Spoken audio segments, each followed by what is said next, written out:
ads, ills, more ads, and another suspicious process with Dolly. Correlation looked through my housemate stuff. Ugh, people are the worst. They just take, and never give anything back. It's all about me. Can't blindness is good. If seemingly ever existed at all. Commit it. No one ever bothers to do anything for you unless there's something in it for them. What do you think, Dolly? They're at terrible Christmas, sorry. What? Oh, so you would hire him.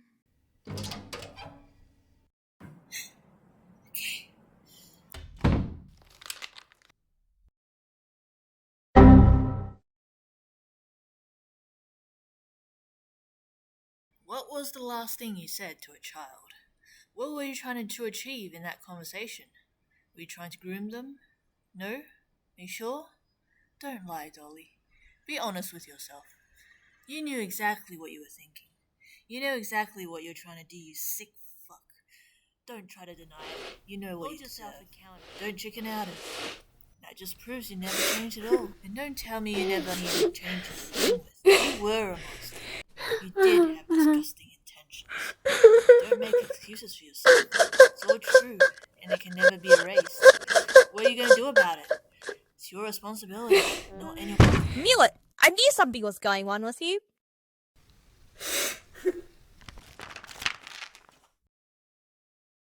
What's this, Dolly? What have they been doing to you?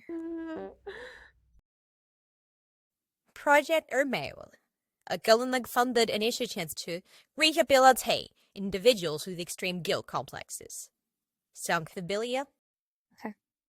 How do you not have that? I'm psychomate, you remember? I come across a few things during research for assignments. If there's puzzles you get in, there's something about them. I had to do some digging. Digging? You know, looking stuff up on my computer and such. Show me your computer. Totally. Please, Alana. Smells safe, you know?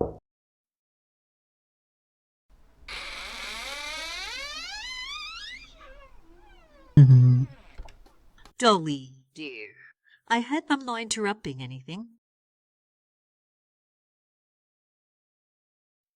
And she's your friend here. I'm Alana, and you are? I'm Dr. Rachel Kin. I've been working with Dolly for a long time. It's nice to meet you, Alana. I bet you have. You got spunk, don't you? I like that. You know, Alana, it's interesting how much information one can find these days. Especially when someone starts putting around where they should. Dr. Kin, I told you that something. In private? She doesn't know using her computer. I was using it earlier and must have accidentally cheated something. Oh, and what were you doing on Alana's computer? I borrowed it to check my email.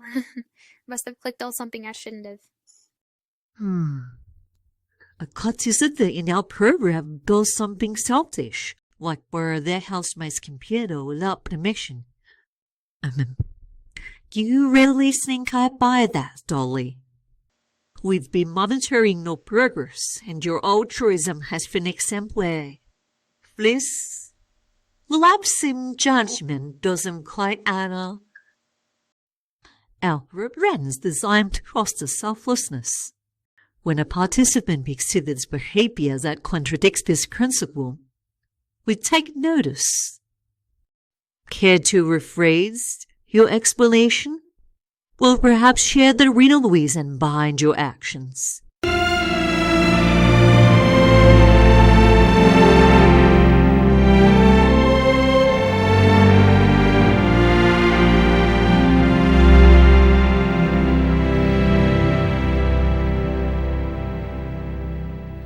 What did you do to her?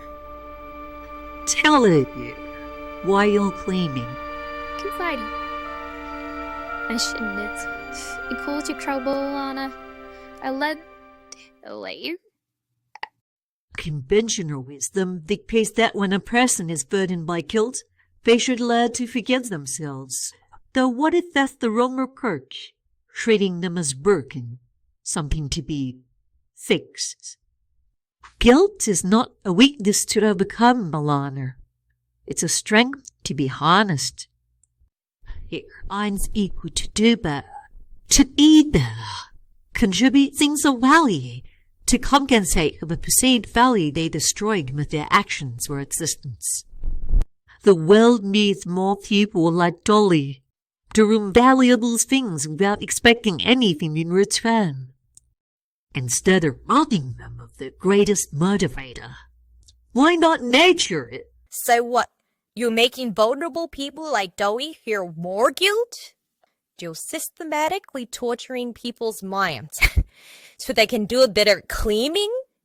Of course not, dear. It's much more than that. There is no shortage of serious problems in the world, causing suffering to many. Yet the average person turns a blind eye, focusing on your own demise. But guilt is a constant companion. It pushes, it prods, it demands action. It's not a weight shackled to their ankles, but a fire burning within them. It's a tool, a weapon to wield against the darkness and gloom. And what is it that sounds too much when the guilt consumes you instead of dragging you? You're a smart kid, aren't you? This is Expiatol. It's a selective neuromodulator designed to redirect guilt-induced nervous energy away from self-destructive behaviors and channel it towards pro-social behaviors. Expiatol doesn't alleviate the emotion of guilt itself. Instead, it targets the behavioral output, ensuring that the energy generated by guilt is used constructively. Ordinarily, be correct, intense guilt is often accompanied by self-destructive tendencies that would indeed be a limitation to our approach. But with this revolutionary drug, we can amp up the guilt of our subjects as high as physically possible without any consequence. We can turn up the heat until they burn with the pure white-hot flame of guilt, and then we watch as they channel that fire into changing the world. Once upon a time, in a far-off land, here was a child. She was locked in a room around 3 paces long and 2 wide, a mere broom closet or disused toolroom. It had 1 hot door and no window. A little light seeped in gustily between cracks in the boards. The floor is dirty and damp to the touch. One corner of the little room, a couple of mops with stiff, clotted, foul-smelling heads stand near a rusty bucket.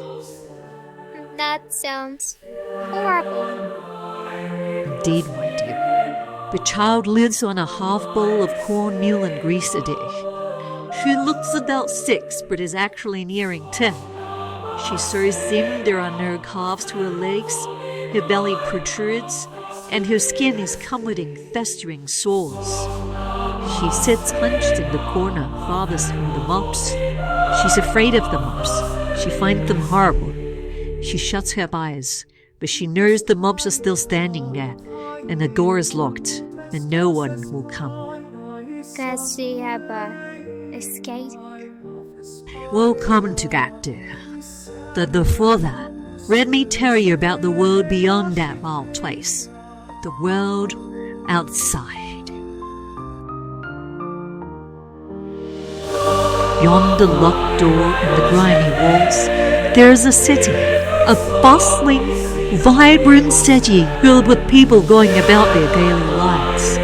They are happy, content, and prosperous. The streets are clean, food is delicious, and the children play freely, their laughter echoing through the air. There was no king, adding new swords or case slaves, as they did without monarchy and slavery, so they also got on without the stock exchange, the advertisement, the secret police, and the bomb. There was no war, no polity, no discrimination. Yet these were not simple folk, not goal-set shepherds, noble savages, land utopians. They were no less complex than us. They have central ego, subway trains, washing machines, and all kinds of marvelous devices not yet invented here. Floating light sources, fuel with power, a cure for the common cold. It sounds perfect. It does sound lovely, doesn't it? But here's the thing. Their happiness, the beauty of their city, the tenderness of their friendships, the health of their children, the wisdom of their scholars, the skill of their mages, even the abundance of their harvest and the kindly withers of their skies, depend wholly on this child's abominable misery. If the child was brought out into the sunlight, if she was cleaned and fed and comforted, in that day and hour, all the prosperity and beauty and delight of the city would wither and be destroyed. The terms are strict and absolute. There may not be even a kind word spoken to the child. You see, Dolly, that child is the bravest, kindest soul in the entire city. That child is a hero.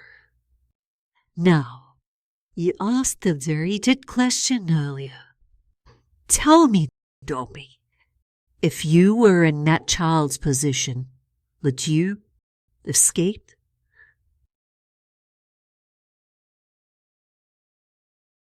Holy shit. Goldie, are you okay? You're safe. Thank goodness. I'm safe? What about you? We need to get you out of there. No, please don't. Are you really okay living like this? You don't deserve that. They're on us. Exactly. That's why it has to be me, so no one else would have to. My turn, I'm stabbed. You know, what Project Omela is doing, it's really not that different from what society's been doing for millennia. A huge part of human culture is using guilt to encourage pro-social behavior. You're taught to feel guilty for not helping others, for being selfish, for taking more than you get. The only difference is Project Omela is using neurochemistry instead of sociology. True, society is already a judgmental mess, isn't it? I know what you'll say, I can see everything, and I know what you'll do, so it's my fault I made your causality in all things in the world in my mind.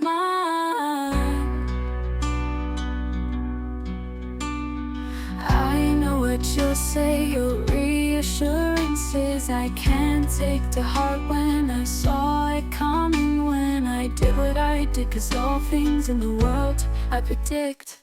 You may think I'm lost, but no, I see what I'm doing.